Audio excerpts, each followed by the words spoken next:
Yes. So I think I owe it to everyone who supported the processes run up to some of the bills that we've passed processed. Yes. You've done a lot of work. You've been in Parliament for about 3.5 years, You're right. And yet it's about 17 bills. That is correct. 3 of them have been passed. Yes. 1 has been assented to. Yes. Congratulations on that. Thank you. The death penalty law. Yeah, we're actually hoping that the president will go ahead and assent to the second one that abolishes the penalty within the Ghana Armed Forces. Yes. And then also we take steps to amend Article 3 of the Constitution, so treason would, be taken away.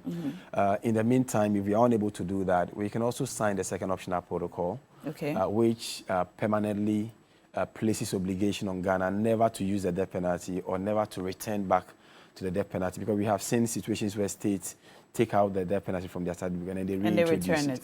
So these are all part of the advocacy to make, a very open society and a free and a fair society for all of us. Are you considering advocating for the new law, the death penalty law, to be applied retroactively? Because currently it only applies from new cases. You're right. You may run into trouble asking for that because there's a constitutional injunction, preventing retrospective application of laws. But doesn't that apply to punishment?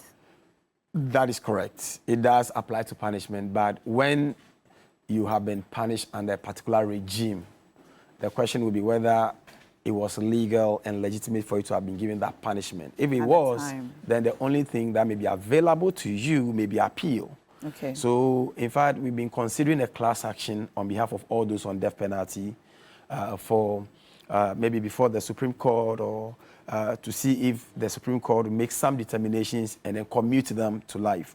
But that is, the longer route. I think the shorter route is for us to continue to appeal to the President of the Republic to use his prerogative of mercy to commute all of them to life. And I think that is where we are right now. Okay. If that fails, obviously, we'll use the court system. Okay. It sounds like a long journey. It's been a very, very long journey. In fact, it's been a journey that started with Amnesty International working so hard, pushing for this amendment. And I happen to be part of one of their seminars. Lawyers like lawyer Martin Pebu were people who prescribe a legislative amendment other than a constitutional amendment, because we wanted to do a constitutional amendment, but that was difficult. So way back in 2010, 2011, the Constitutional Review Commission was put in place, and they recommended that we should take away the penalty. But we realized that the death penalty provision in the Constitution was an entrenched one. Yes. To change it will require a referendum. And so thinking around strategy, how do we go about it? Amnesty led that charge until we got to a point where we realized that we could do a legislative amendment. So once I got into Parliament, I felt that was a golden opportunity for us to not only be in the space of speaking and advocating for policy change, but now that you are at the table, you must take the lead to ensure that some of these policies change. And so I'm glad that I led that charge in Parliament, and we saw that change happen. I think you're one of the people who should be commended heavily for transitioning from activism to policy. You haven't just talked and talked, you've actually walked the talk. Well, I take that so far as a compliment. Yeah, so far, I think you need to be commended for it. One of the bills that you've been working tirelessly on is the anti-witchcraft bill, which the president has not yet assented to. We know that you petitioned ECOWAS and some international organizations. That is correct. Is there any feedback? How's that going? I think the feedback is gradual. Somehow I have the belief that he would sign it before he leaves, office. Why do you believe so? He says that, well, this particular bill will require us taking money from the consolidated fund. That is not correct. It cannot be absolutely a private member's bill. It's absolutely not correct. And I think that, that's why I disagree with him and even the advisor, Attorney General, offered. Bills don't just get passed into law. Okay. When you look at the elaborate processes that it goes through, I recall when we had to do the pre-laying engagement when we're traveling to the witch camps, Gani, Patinga, Gushegu, Gambaga. There were state officials who were involved. From the Office of Attorney General, from Ghana Police Service, the DOFSU unit, CSOs, and when we had to do, we did the first reading and it was referred to the Constitutional Legal and Parliamentary Affairs Committee, Attorney General was heavily represented. And so we went through the processes together. We ascertained that it had no financial obligation on the state. It has no at all. How so? Because currently, the amount of money the state loses trying to keep people in witch camps through LEAP grants is so huge. When you do the time series analysis and you see for the last 10 years how much money state commits to LEAP programs, how much state commits to either SHRAJ to go and do sensitization on those matters, you look at how much state commits to some form of social intervention for people who are in camps, when all you need to do is a policy change that will say that you cannot accuse somebody of being a witch anymore, and that automatically will run the camps dry of people, right? So accusing somebody of being a witch will be punishable by law? We're punishable by law. All right. And that has, you are not going to create new institutions. There are already law enforcement agencies who are already in that space. They are not going to create new prisons for people who are going to be convicted under that law. So it has no financial obligation at all. I think that what State was saying earlier on had to do with maybe the reintegration. Reintegration of the women who are accused. Who are accused. But then again, my own findings when I went to the field with my colleagues show that the state was not going to use any other money because some of these camps, which were traditionally camps, have grown into communities. Okay. The only reason why we talk about integration is that, first of all, when we outlaw the practice, it means that the people who are currently like the Tindanes or the people who are in charge of those camps as spiritual heads and who are still holding these women in servitude will stop doing that. And the women will now live a free life. And they may not necessarily have to move even out of that community.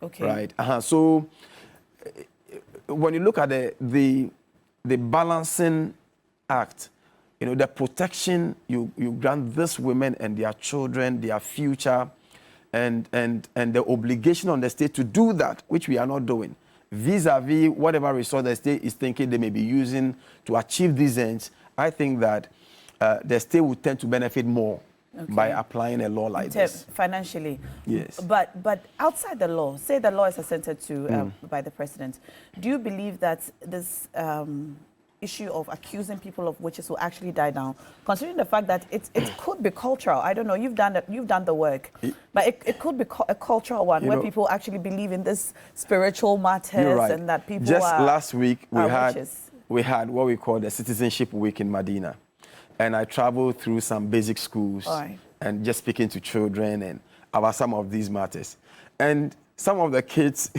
you could see the question they answer. What if the person is actually a witch? They were trying very hard to understand, and I understand that it is very cultural. And it took me a lot of time to explain to them that, yes, because of our cultural beliefs, and some of the things have eaten so deep into us, they are both cultural and religious. Yeah.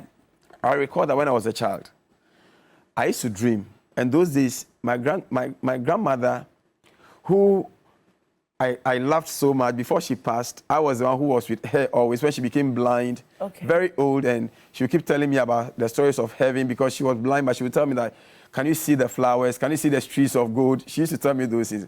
But before she became very old, I used to always be at loggerhead with her. And sometimes when I sleep, I have a dream, and she'll be chasing me in the dream. Okay. And I'll be jumping, and sometimes when I want to jump, she will be jumping. Then sometimes I'm tempted to fly, and she'll be flying. So if my worldview at that time was that my grandmother was a witch, she could have been harmed for nothing. She was not. And those days when I get up, as a very, very ardent Catholic at the time, I just pick my rosary, pick my holy water, and I pray. And I pray.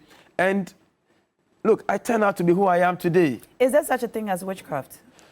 I think that there is a belief in witchcraft. But you see, the law is not dealing with that belief.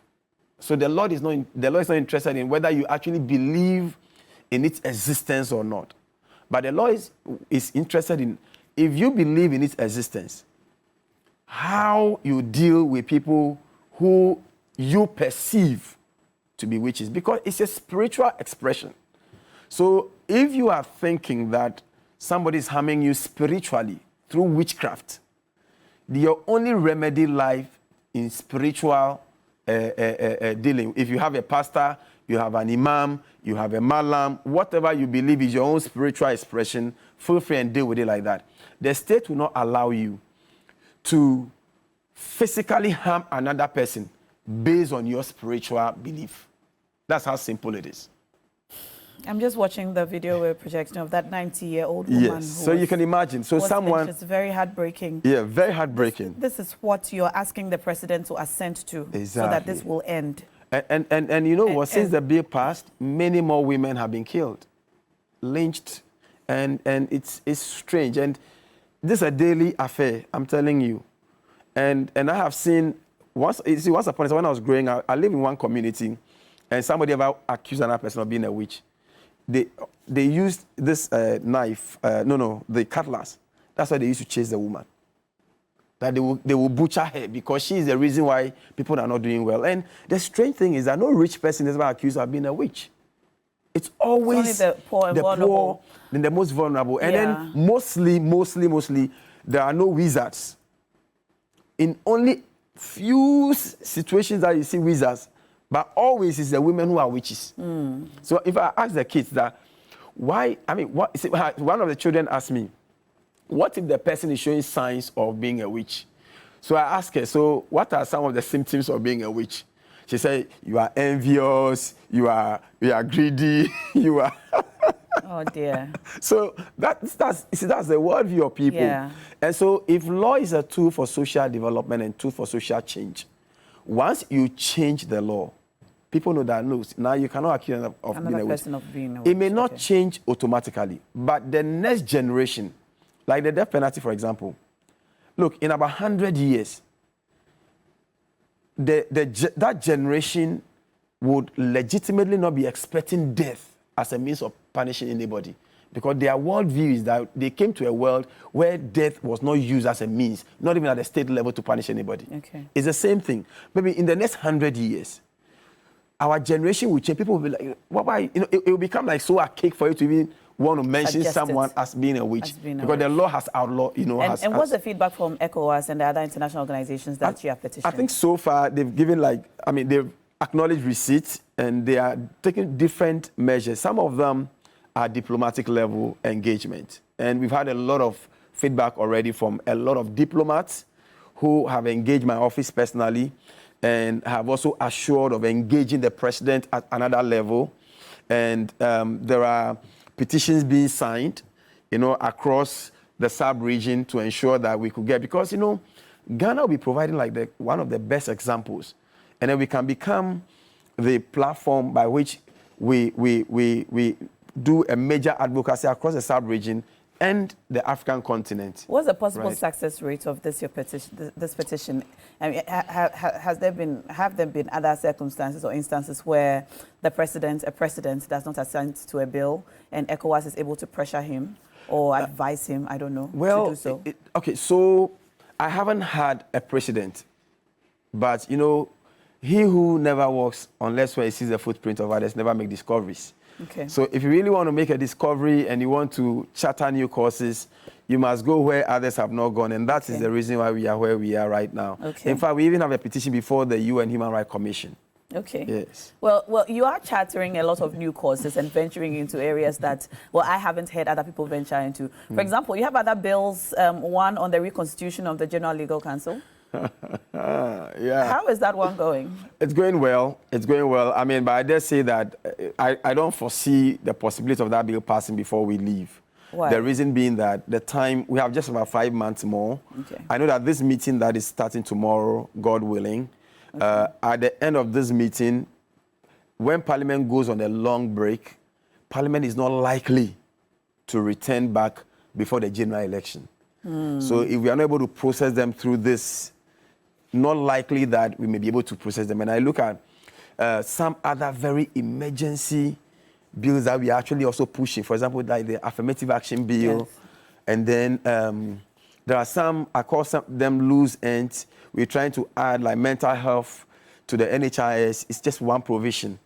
We're trying to reduce taxes on sanitary pads. Yes. It's just a small amendment that I'm trying to build some, great synergy with people who share similar sentiments so that as soon as Parliament resumes, we can hold on to some of those that we can easily process.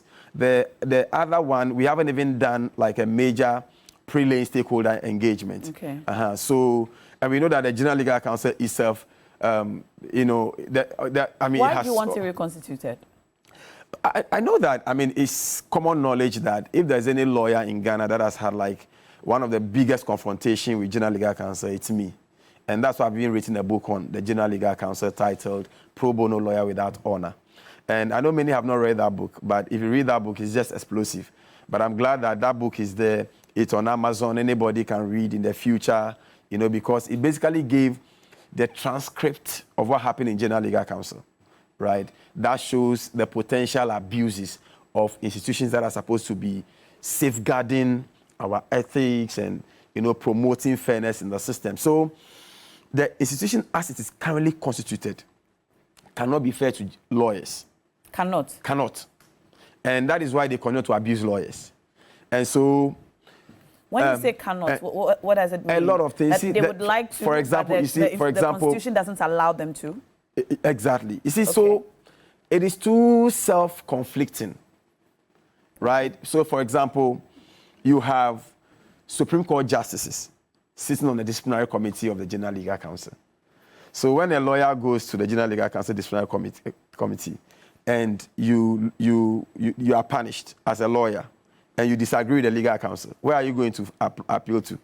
You remember that my case, when I went to court, one of the senior members of the bar came and said that, no court can do anything about my case. Why? Because they believe that it was Supreme Court justices that were sitting and taking that decision. That is wrong. So if you want there are many Supreme Court justices. Exactly. You see, not only that. So you have like the Attorney General, for example, being a member of the General Legal Council. He's a lawyer. He's a member of the General Legal Council. Is that not so? Yes. Now there's a disciplinary issue arising right now. Attorney General.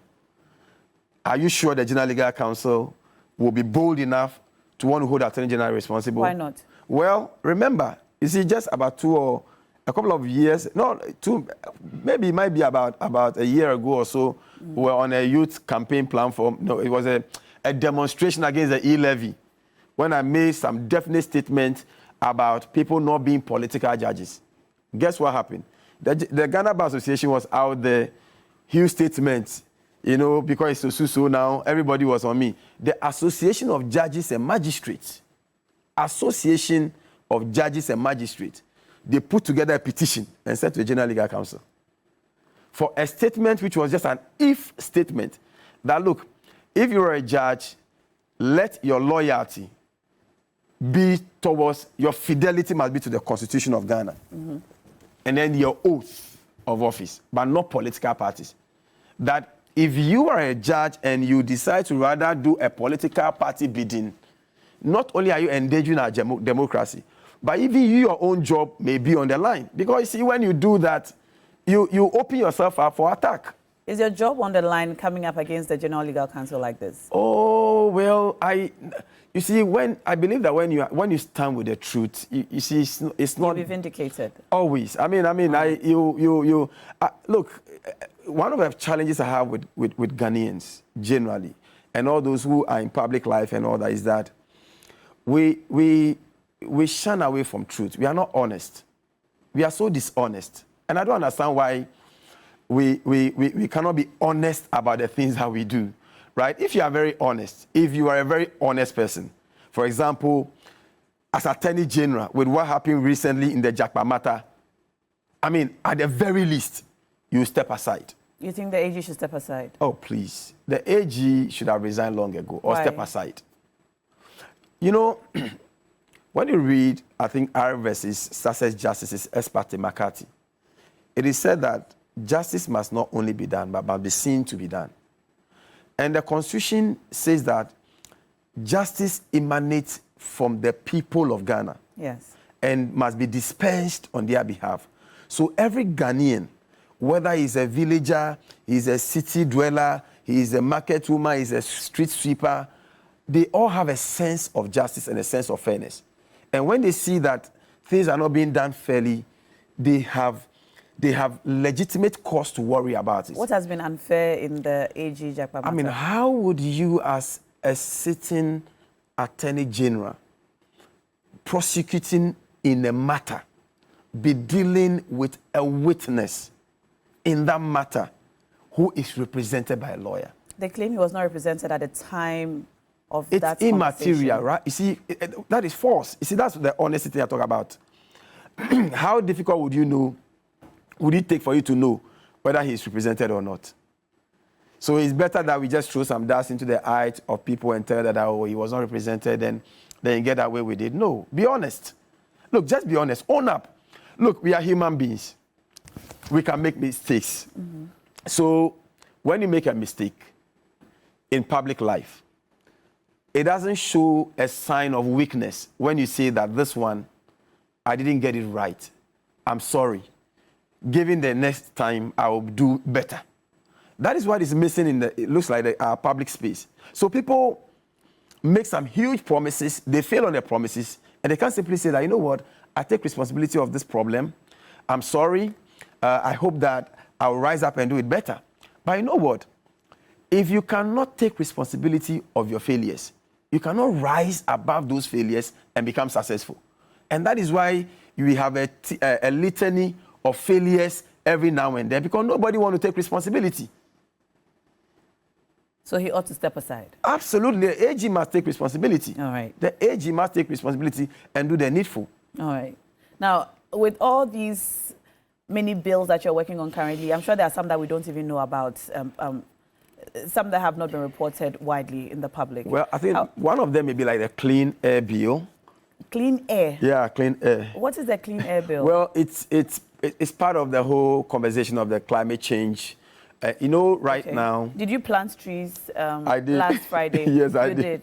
Amazing. How many trees did you plant? I planted 2, but I left the rest for the students to plant, because last Friday was... In Medina? Yes, in Medina. Okay. It was the International Environmental Day, so we're just trying to, encourage the children to learn how to plant, because when the last tree dies, the last man dies. Yes. And that all dovetails into the clean air conversation. Yes. Right now, when you see people burning like tires and things or plastic around our communities, the assemblies have an obligation to intervene or do something about it. Mm-hmm.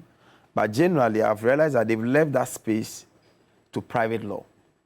So if there's a big stench at the back of your house, if you don't take steps to either report to some environmental officer, then nobody does anything about it.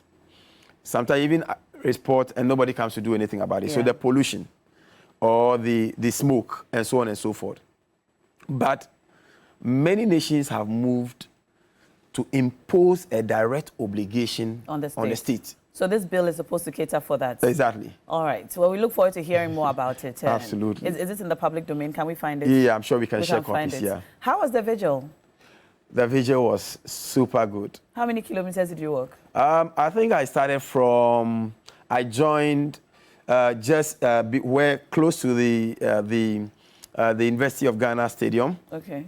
And then we walked all the way to Shashi. Okay. I'm not too sure what that may cover. Okay. Yeah, that's what we did, and it was amazing. Okay. Yeah. What was your message during the vigil? I think my message was very simple again. It was responsibility. I mean, I think that the government has been so irresponsible when it comes to dealing with this Dumsor matter. And I don't know why they are not taking responsibility of their irresponsibility. I don't know why they are not doing that. Because it doesn't take much, to be honest, and say that, Ghanaians, yes, we have challenges with resources, and that's why we are not able to get gas to power our plants to generate electricity. And so we want to maybe give you a timetable such that you can plan your life again, in accordance with that. Before I came here, my lights were off in my office. Yeah. Yeah, my lights were off, and I'm going to meet clients this morning. When I was there, I have to tell the office that go get fuel for the generator so that before I come, Yes. that's extra cost, right? Yeah. Unplanned cost. And that's what Ghanaians are crying about. They say, just give us a timetable. Let's plan our lives. Okay. But you are saying that there is no doom so. Is the doom so better in your community now, or is it still very bad? Well, I can say that I don't think it's as bad as it used to be. Okay, Yeah, it's right better now. now. Yeah, a little bit better. Okay. But it's still there. Okay. Like this morning, right this morning. We didn't have lights. Yes. But how are you able to do all this and still able to do work on the grounds in your constituency and still practice as a lawyer?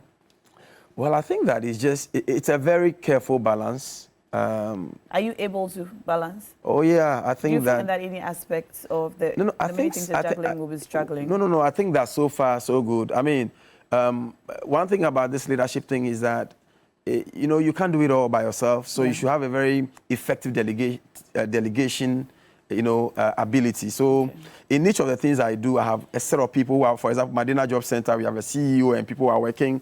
Our health project. Medina Job Center. Yeah. It's one of my projects that we used to create jobs for young people. Okay. Impacted about 7,000 people and still more. We have the health project led by a medical doctor. We do periodic medical outreaches. We have the education project led by a professor. And we have all kinds of, water for all projects and things. So for each of the things, like the bill like this, like have what we call the quality parliamentary representation. It's a team of researchers, lawyers who are all working with me. We have a good team working with you. Yeah, so it's about delegation and building a good team. The teamwork makes the dream work. Yeah, a very good leader. But how are things with Mr. Prince Moses Zakaria? Well, I mean, that's a good news that we have now. Okay. Prince Moses Zakaria, I think last Friday, we had a very last reconciliatory meeting led by our National Reconciliation team. Okay. And Professor Joshua Labi was the chairman of the team, and there were several senior people who were there, lawyer Maliba, Totobi Kwachi, Honorable Tobi Kwachi, and several former ambassadors, where he finally agreed to step down as an independent candidate and support me. So I want to use this platform to really applaud him and appreciate him so much for that single act that he did, because right now we all say that it's not just about the individual, it's about the collective. It's about the NDC, and it's also about the Republic of Ghana. We know how things are going, and we want to make sure that we bring everyone together. So in Medina, our target is to make not less than 120,000 votes to push His Excellency John Dramani Mahama to become the next president of the Republic of Ghana. And so, Prince, you are most welcome. I really appreciate you. And I'm hoping that all of us, those who support you, those who are supporting me, sometimes during primaries, pre-primaries, we use all kinds of languages. We feel offended. We are extremely sorry if anybody feel offended. We pray that all of you come back home so we can together work for the benefit of the NDC in Medina and for the Republic of Ghana. Well done. Last time you were here, I remember you were inviting him over to join you. Exactly. So finally, he's come back home. You've been able to convince him. Well, I think that... it wasn't your work. I'm sure it's the work of God and his decision. No matter how much you try to talk to people, final decision always stay by them. And that's why he needs to be commended for taking that bold decision to let go and just join the fold. And already he's indicated his readiness. He told me to send my posters, PDF. He says, don't print any more posters. I'm going to print all the rest of the posters to support all my billboards. I'm converting them into your billboards. Yes. And for me, that is positive sign. And so, Prince, we are so grateful.